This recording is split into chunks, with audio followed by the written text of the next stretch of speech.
I am glad that the government is thinking in terms of the small growers. By all means, give them representation, but let not an attempt be made as though the bigger growers are not looking after the interests of the small growers, because that is far from the truth. If the coffee board has achieved one grand result, it is to rehabilitate and help the small growers. So far as the question of payment from the pool is concerned, the small growers gets the full amount due according to the costing the moment he delivers the coffee.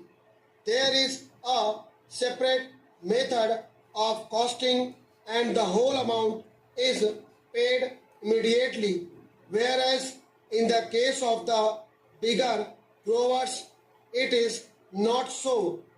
Payments are made as and when coffee is sold in the market and abroad. Supposing this aid was not there for the small grower, what would have happened?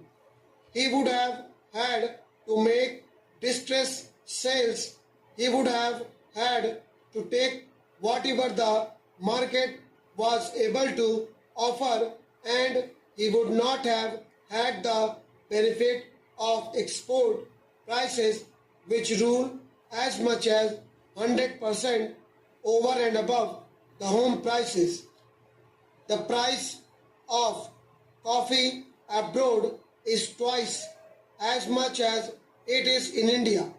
The small grower would not have had the ghost of a chance of getting higher prices by the sale of coffee to foreign countries. Not only that, he also gets his basic price immediately on delivery of the coffee to the pool. Over and above all this, he gets the benefit of all the scientific research which he would not have otherwise got. He gets all the aid from the bigger growers because, as my honorable friend said yesterday, it is to the advantage of the bigger planters to help the smaller ones. There is a disease which is communicable and which can destroy the neighboring estates. So, in these multifarious ways and means, the small growers are today helped, and they are immensely thankful to the bigger growers and to the coffee board. Now, a special plea is sought to be entered on behalf of the small growers. What I say is that we can have representation for small growers on the board. That is perfectly right.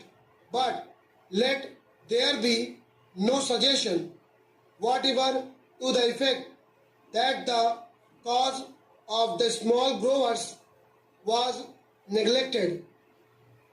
That is not correct.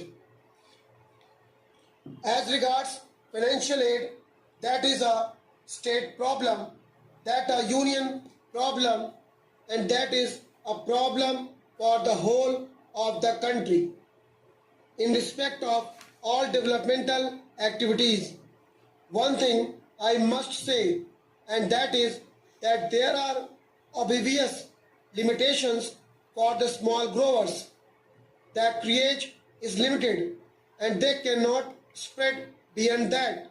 They have got their paddy fields and their plantain gardens, and so due to limitations they cannot spread over.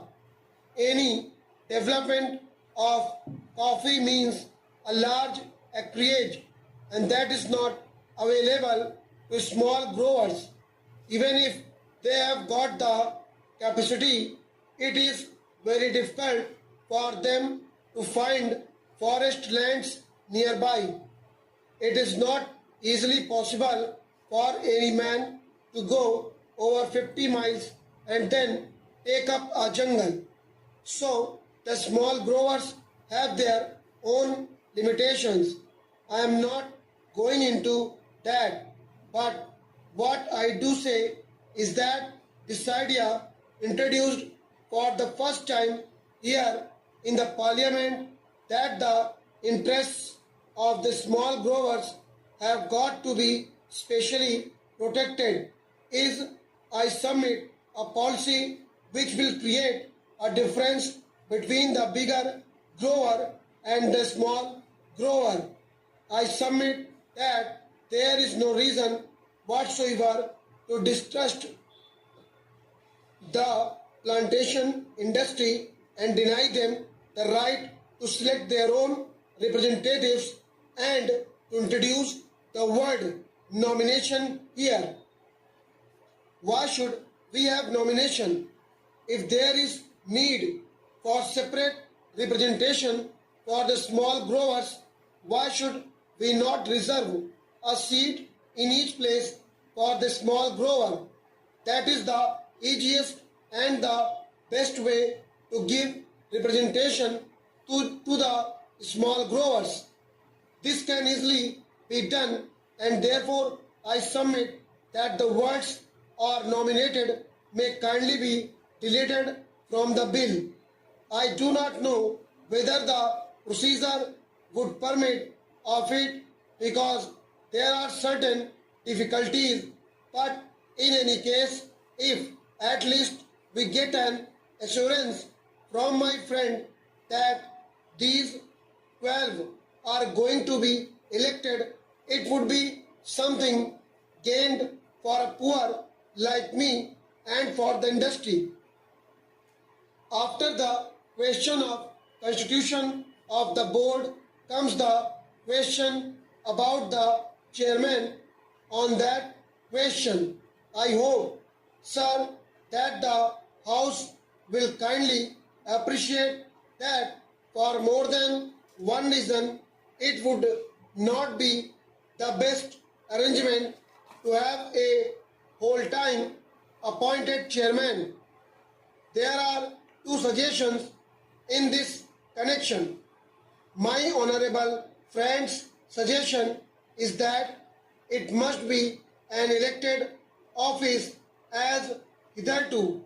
He has also said that out of the 13 years, only for 1.5 years has there been a planter as chairman. Otherwise, the post was always held by an officer. Stop.